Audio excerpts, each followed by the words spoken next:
မြတ်စွာဘုရားရဲ့လက်ထက်ကဂုဏ်ဒါနမထေဆိုတာရှိတယ်စိတ်ထဲမှာထူးဆန်းတဲ့အဖြစ်အပျက်ကံတရားတွေရဲ့စမ်းကြယ်ပုံကိုပြောခြင်းလို့ဒါလေးကခေါင်းထဲပေါ်လာအဲ့ဒီဂုဏ်ဒါနဆိုတဲ့မထေကဂုဏ်ဒဆိုတာမိမကျူးသူလို့အဓိပ္ပာယ်ရတယ်တကယ်တမ်းကတော့သူကမိမကျူးသူမဟုတ်ပါဘူးသီလနဲ့ပြည့်စုံတဲ့တကယ်သူတော်ကောင်းရဟန်းမြတ်တစ်ပါးပါသို့တော့သူ့ကိုဘေးကပတ်ဝန်းကျင်အပေါင်းအသင်းတွေကတော့မိမကျူးသူလို့ပဲခေါ်ကြတယ်သူ့ရဲ့မူရင်းနာမည်ကဒါနနော်ဒါပေမဲ့သူ့ကိုမိမကျူးတယ်လို့ထင်ကြဘာလို့အဲ့လိုထင်လဲဆိုတော့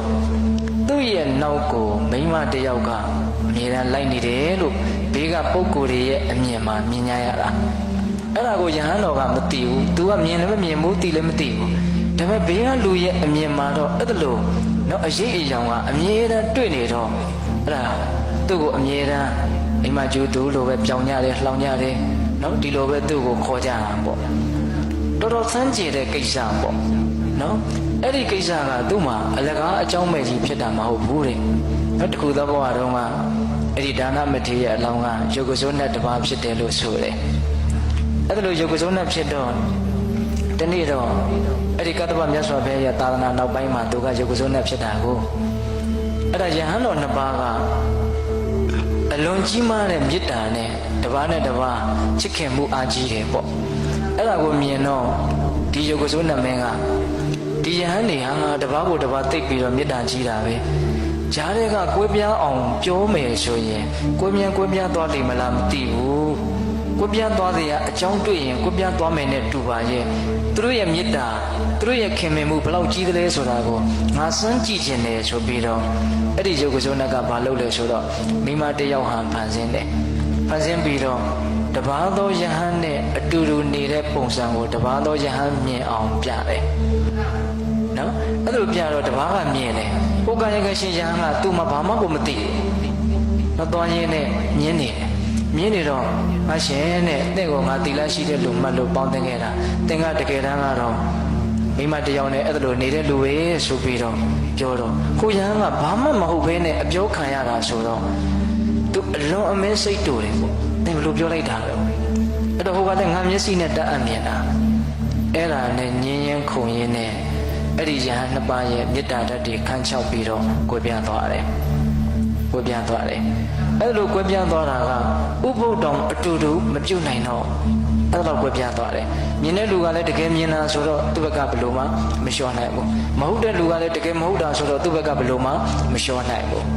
အဲ့ဒါလိုကွဲပြားသွားတော့ယေကုစွန်းကတကယ်ကွဲပြားသွားပြီဆိုတော့သူလုံးဝစိတ်မကောင်းတော့ဘာဖြစ်တော့ဆိုတော့ယေကုစွန်းနဲ့မဲဟာကိုထင်ပြပြီးတော့အဲ့ဒီယဟန်နှစ်ပါးကိုအရှင်ဘုရားတို့ဘုရားတပည့်တော်ရဲ့လက်ချက်ပါရှင်ဘုရားတို့ရဲ့မေတ္တာဘယ်လောက်ကြီးသလဲလို့တပည့်တော်စမ်းသပ်ကြည့်တာပါအဲ့ဒါအရှင်ဘုရားတို့တယောက်ကိုတယောက်တစ်ပါးကိုတစ်ပါးစိတ်ဝါမကွဲပါနဲ့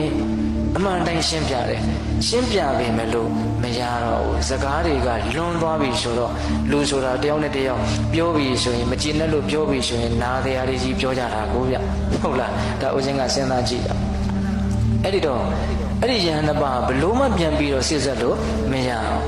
အဲ့ဒီတော့အဲ့ဒီယုတ်ကစိုးနတ်ဟာလည်းနောင်တအကြီးကျယ်ရပြီးတော့တည်တော့အဲ့ဒါငရဲတောင်ကြရတယ်လို့ဆိုတယ်ဒါကြောင့်တစ်ခါမှအငြိမ်မနေနိုင်တဲ့အမှုတွေကလည်းတော်တော်ကြောက်စရာကောင်းတယ်ပေါ့ဟုတ်ရလားအေး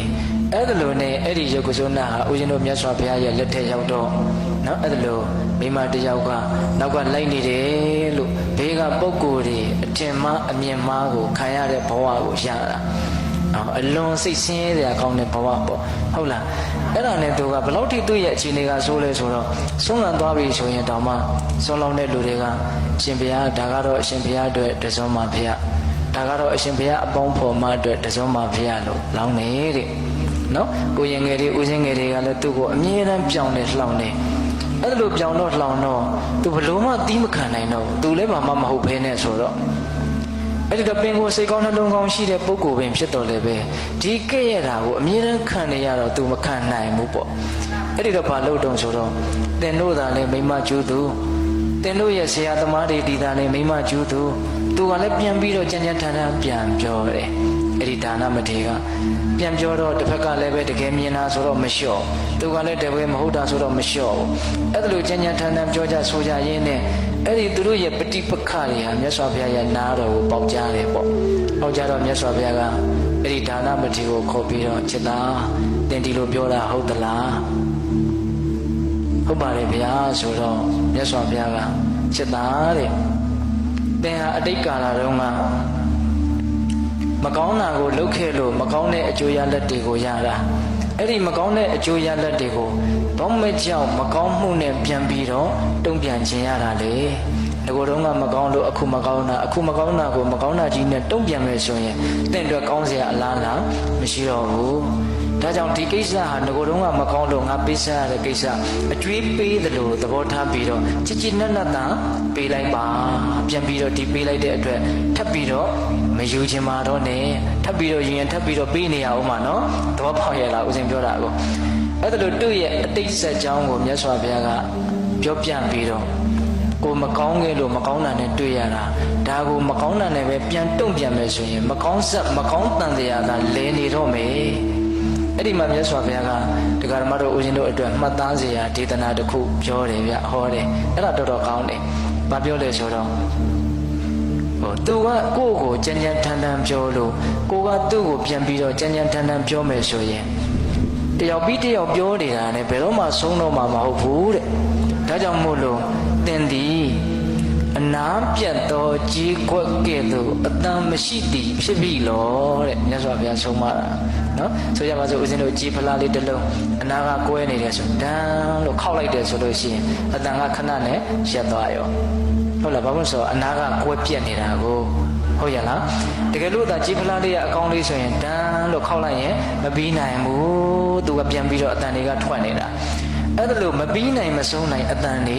ထွက်မနေပါနဲ့အနာပြတ်တဲ့ကြီးခေါင်းတော့အနာပြတ်တဲ့ကြီးကွက်ကလေးလို့တစုံတစ်ခုနဲ့ထိခိုက်မိသွားတယ်ဆိုလို့ရှိရင်အတန်ကိုအကြာကြီးမထွက်ပါနဲ့ဟုတ်လား